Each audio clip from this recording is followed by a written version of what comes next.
Seems like Groundhog Day. It's going to be another perfect day today. Plenty of sunshine. We're going to see temperatures jumping into the upper 70s, but we will see a little bit of a change coming Monday. I'll have more in your 7-day coming up. Now on Good Morning Augusta, emergency officials send out a message for families to get ready for disaster. We'll show you how, as your only source for local weekend morning news starts right now. Live from Television Park, this is WJBF News Channel 6. Good Morning Augusta. And it's 7 o'clock. Thank you so much for joining us. I'm Shawn, Cabbagestalk. And I'm Alex Moore. So Alex, how's the weather looking today? Perfect. I really have been repeating myself probably the last 14 days or so. Wow. It's been sunny. It's been pretty clear. We haven't seen any rain for a while. So we're due for some rain. I know we have a lot of pollen in the atmosphere. Hopefully we can wash a little bit of that away tomorrow, but we'll get into that a little bit later. All right, we'll check in with you soon. And coverage you can count on begins in Aiken County, where a 7-year-old is dead. Bryson McHale was hit by a car on Sheffey Street in Warrenville, South Carolina last night. We've learned from the coroner that Bryson was crossing Sheffey Street at the time. An autopsy is scheduled for Tuesday in Newberry. The South Carolina Highway Patrol is investigating. The Augusta Fire Department and Emergency Management gearing families up for when disaster strikes. Our Wes Cooper tells us what to do to make emergency situations easier. Whether it's being a victim of a crime or having a home burned down right before your eyes, earlier this month we told you about people who are learning how to be safe in church. Today, first responders in Richmond County work to make sure families get emergency ready. 911, what's the nature of your emergency? If a call goes out to that house, I'll be one of the first ones there. Dustin Labarge is a firefighter for the Augusta Fire Department at Station 19. He risks his life daily for the safety of others. Our job is to help prepare our community to be better prepared for emergencies, and so we bring all of our public safety agencies together to show what services they provide after times of disaster and encourage our community to prepare before the disaster. Firefighters told families they can prepare for disasters by creating an emergency kit. We have large emergencies that happen, most notably was the 2014 ice storm, and we want people to know what to do after that storm happens so they don't feel lost. Really what your family needs. So 3 days of food and water, important to have medications and important personal documents, Social Security cards, insurance cards, things like that. Also just little things that you don't really think about, entertainment for your children, dog food for your pets, things like that. Labarge says he tries to instill good emergency readiness values in his kids too. We teach them good habits. I mean, even kids as young as 2 or younger, they can learn, to stay away from hot stuff like the stove, not to mess with the pots on the stove. So we make sure they stay back from cooking spaces and stuff like that. You don't want your kids to get hurt. Families also got the chance to have their child's safety seats checked. There was a cook-off too that I got the chance to be the judge of. Congratulations, Isaac Ricks. Fire officials want to stress this message. Everyone should have some sort of plan in case of an emergency to volunteer at local shelters or to help out those who have been affected by a disaster. Go to our website, WJBF.com. Back to you. All right, Wes, thank you. 4 families are still displaced this morning following an apartment fire in Augusta. The second floor of one building at Almond Villa on Lake Forest Drive caught fire Friday afternoon. 2 apartments were damaged, and firefighters are still working to determine the cause of the blaze. A spokesperson for the fire department says that the Red Cross is assisting those displaced families. 1 man is dead after a crash in Richmond County. The coroner's office says that 48-year-old Turner Jackson Reddy hit a utility trailer that was being pulled by a pickup truck, and he was thrown into a ditch and killed on Powell Road at around 2 Friday. An autopsy will not be performed. An investigation into a downtown Augusta fight lands 2 people in jail. A spokesperson tells us that they were made aware of a fight video that surfaced on social media. Investigators say that the video is only a small portion of a larger incident that was called in by off-duty deputies just before 2 at 8th and Broad Streets. 2 people were arrested and charged with disorderly conduct. Another great Sunday on tap for you. A look at the Jiffy Lube Skyview network. We see the sun coming up. Those clouds that are pretty high in the atmosphere should eventually make their way out of the area. And we should be pretty clear for most of the day. We will see clouds starting to linger back into the area this afternoon. As you can see the cold front approaching. That high pressure is going to move off of the coast, and that's going to bring us warmer temperatures. Right now we are in the 40s. It should feel a little humid outside. There is a little bit of dew, so be sure to take a jacket, but we will warm up into the mid-70s today. Plenty of sunshine. It's going to be another gorgeous day as we go through your Sunday. Noontime temperatures, we should be in the 70s, so if you're heading out for lunch, should be a fantastic time. As we get into Monday, it's going to be a little different with the rain returning, but we should have a decent start to your Monday. Rain will return in the afternoon, but we will see a clearing midweek, and I think it's the last cool down, Shawn. I think we're done. All right, sounds good, Alex. Thank you.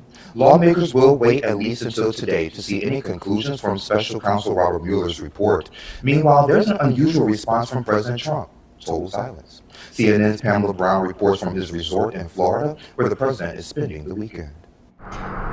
As the president spent the day on a Florida golf course, the attorney general spent the day reading a report that could define Donald Trump's presidency.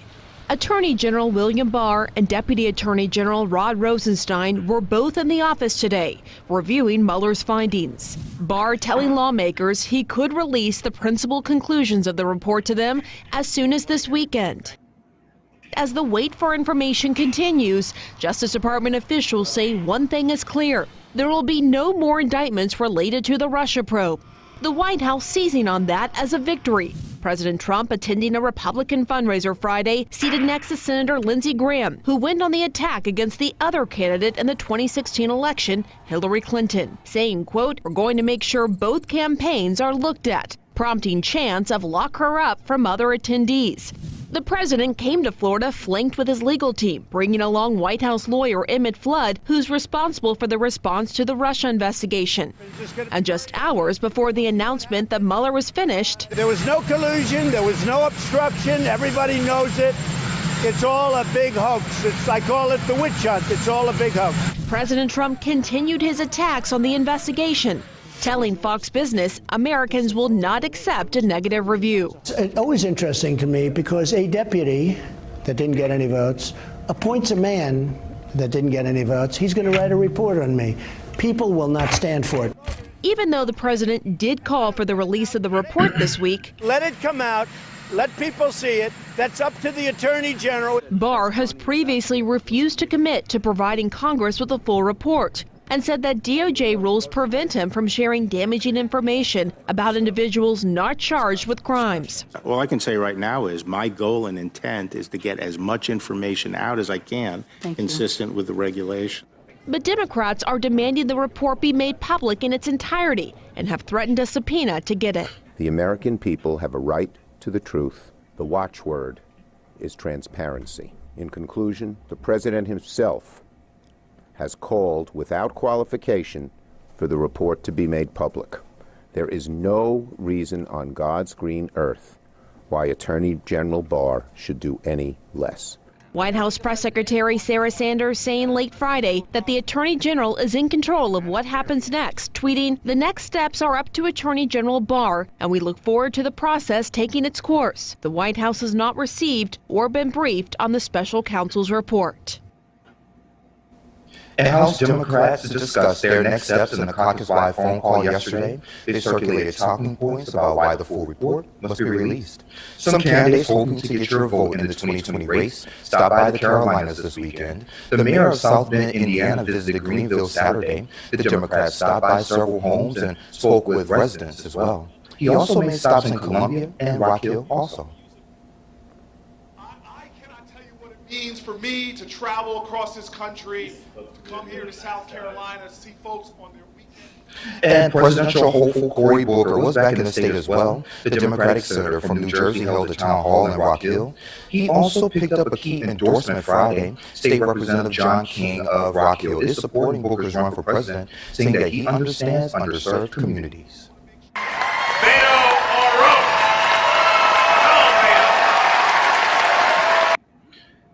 And Beto O'Rourke is making the most of his first campaign swing through the state. Cheers greeted him at a campaign stop in Charleston. He kicked off his visit to the state Friday, telling voters come summer 2020, we'll be all on the same team.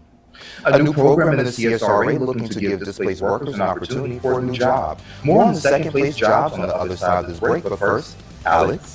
Well, another great Sunday on tap for us. We should see temperatures around middle to upper 70s. If you're heading out for church, it might be a little bit chilly, so take a jacket, but by the time we get to noon and you head out for lunch, it's going to be a beautiful day. We'll have more coming up.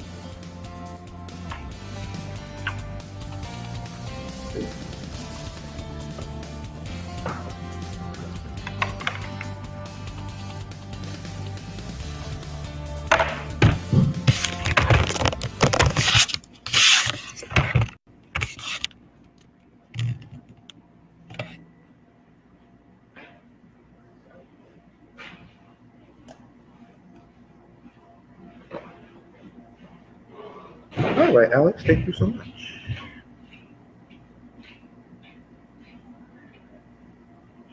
Good. Glad to hear that.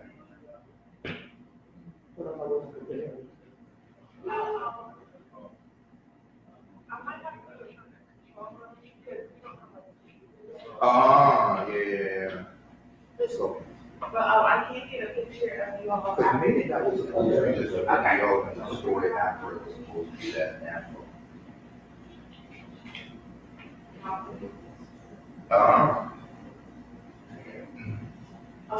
Shawn. Yes, sir.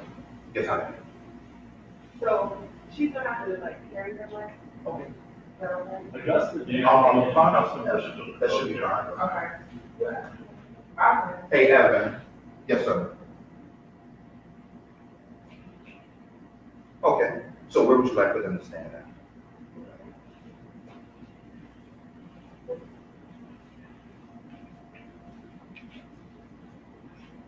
That works? Okay.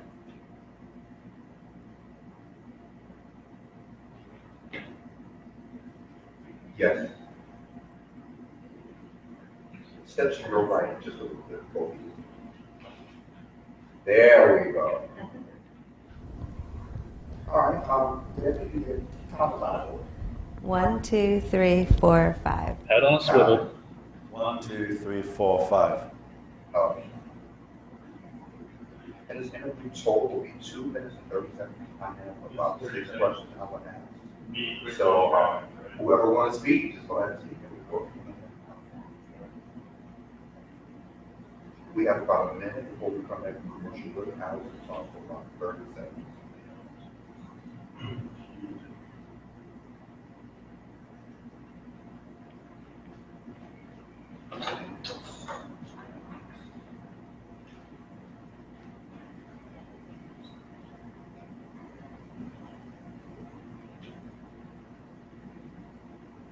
Yes, sir. No, it's not.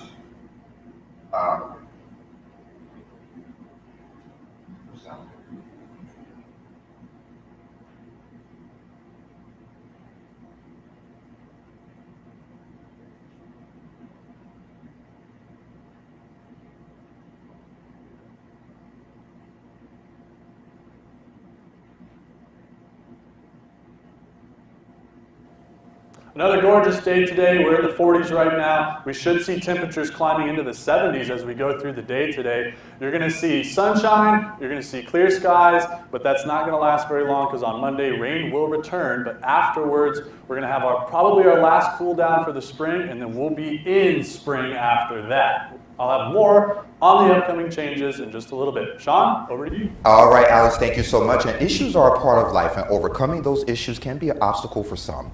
A new program here in the CSRA hopes to give displaced workers another opportunity at their second try.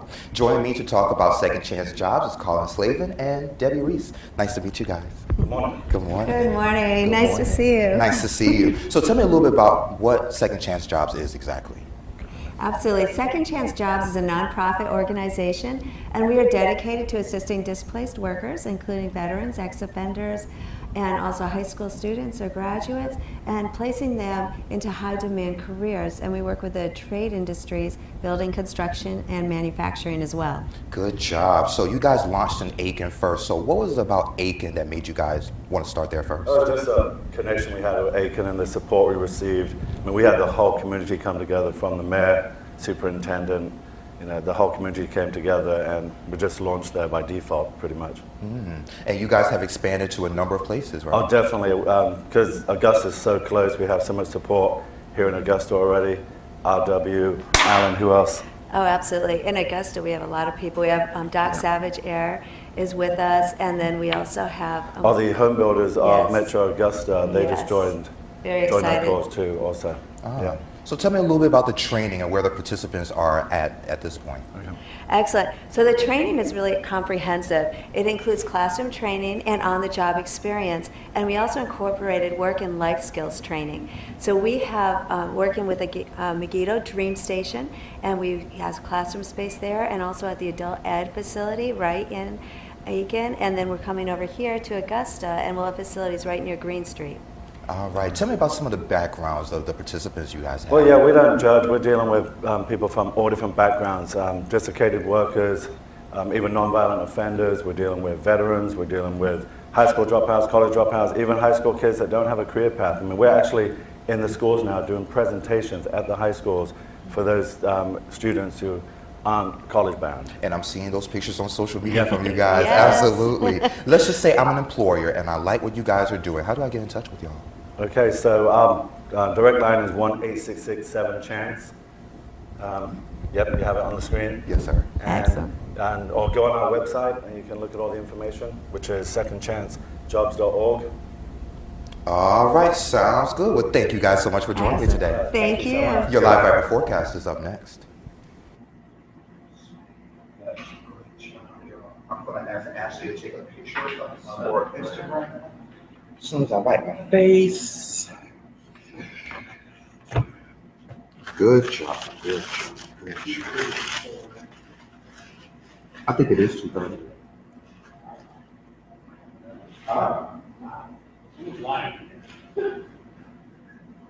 I think it's 2:30 later. Maybe that's what it is.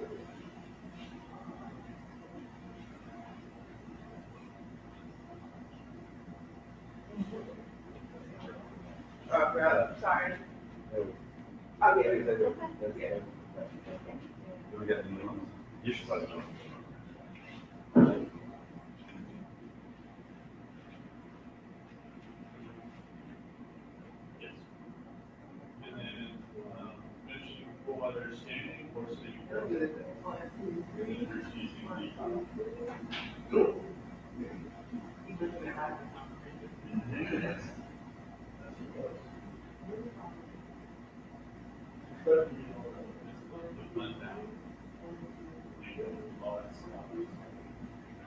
Thank you. We appreciate that. And I'll make sure it's online. Am I ever going to see my family again?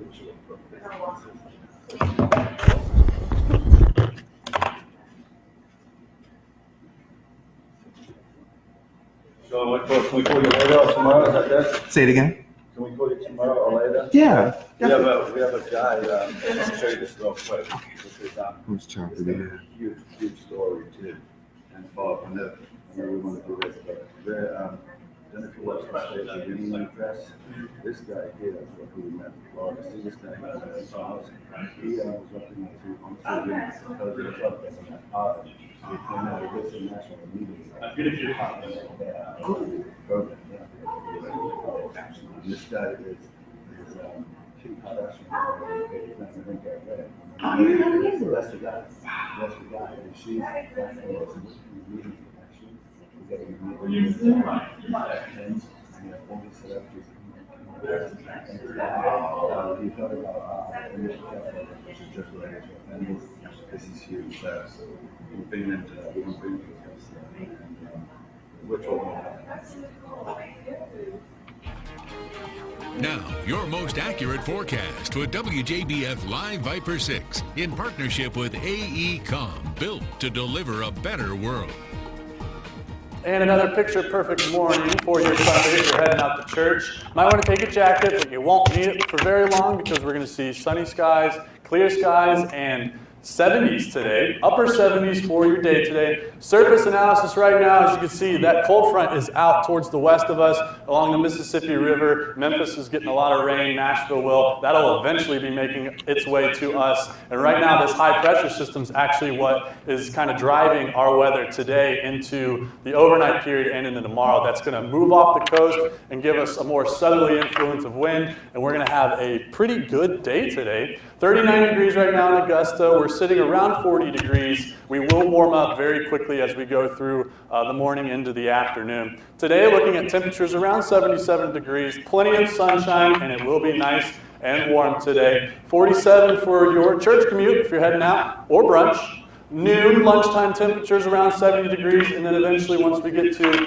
dinner time, it'll be about 77 degrees. It will be nice and warm for the day. We won't cool off very much, about upper 50s for temperatures tonight going into the morning period on Monday. We'll stay mostly clear. We will see a few lingering clouds, especially as we get into the morning, and that's what's going to keep our temperatures kind of warm. Tomorrow we're going to see the same 77 degrees, give or take, depending on the cloud cover. It's going to be warm, it's going to be cloudy, and then we're going to have that cold front coming through towards the end of the day, actually the afternoon tomorrow. And to give you a timing of this, you see this cold front out to the west of us, that's going to be gradually moving its way towards the southeast, I should say. There's a high pressure in Canada that's going to be making its way towards us. And this high pressure is going to be moving off the coast. That's where we're going to get that southerly influence of wind. And then as we go through the day on Monday, you can see that cold front comes through. We're going to get a nice little burst of thunderstorms and rain. And then the backside of this on Tuesday for your morning,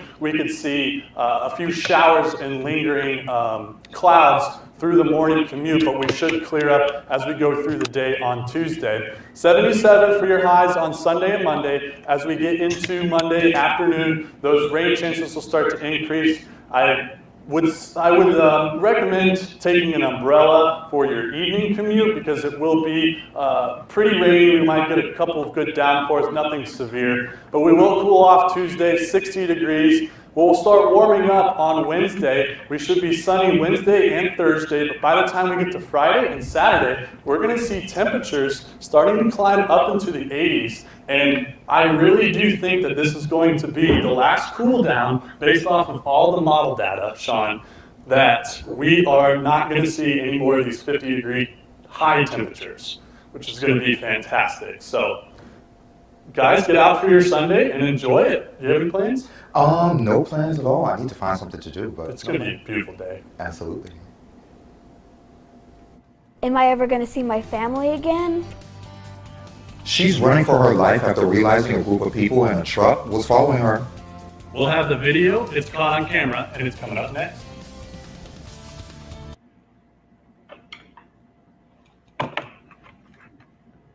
It's all good. We got it here. So am I starting here? Yeah, you can stay. You can stay there because it's just graphics full. You have 15 seconds here, and then the flasher, and then back to us. Ah. See, I remembered it.